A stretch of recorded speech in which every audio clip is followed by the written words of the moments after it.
2014 19 வரையும் இவர் தான் நம்மளுக்கு எம்பிஆர் இருந்தார், மெம்பர் ஆஃப் பார்லிமெண்ட்டாக இருந்தார்.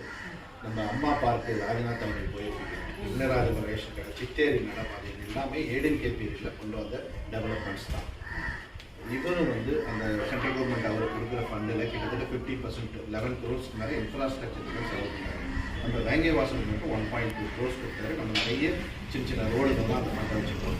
திரும்பவும் ஒரு வாய்ப்பு இல்லை நம்ம நிறைய ஃபண்டு பண்ணியிருக்காரு. இன்னொன்று என்னென்னா இவர் எளிமையாக நம்ம போய் இவர் தான் டாக்டர் ஜெய் ஜெயவர்தன் நம்மளுக்கு எம்பியாக இருந்தாங்க.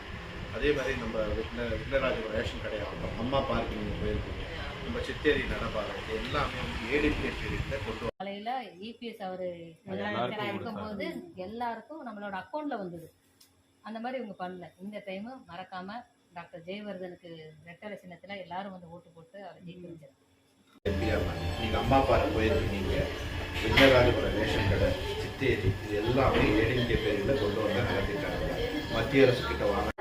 ஆனால் லாஸ்ட் டைம் மழை வரும்போது முன்னாள் முதலமைச்சர் அவர் இபிஎஸ் இருக்கும்போது என்ன பண்ணதாங்க, நம்மளோட அக்கௌண்ட்டுக்கே எல்லா கார்டுக்குமே நிவாரண நிதி வந்தது. 50% மேலே செலவு டவுன் டு 8%. அதனால திரும்ப தெரியல, அவங்களே நீங்க வசதி ஒன்று ஒதுக்கிறாங்க. நம்ம ஓட்டு போடுறது வேஸ்ட் தான். நம்ம எடப்பாடியார் சிஎம் இருக்கும்போது கார்டு இருக்கிறவங்க எல்லாருக்கும் கொடுத்தாங்க. நீங்க ரேஷன் கார்டு கண்டிப்பா நான் பார்த்து பேசினேம்மா. ரொம்ப சாதாரணமா நான் போய், எனக்கு தெரியாது அவர் எம்பின்னு தெரியாது.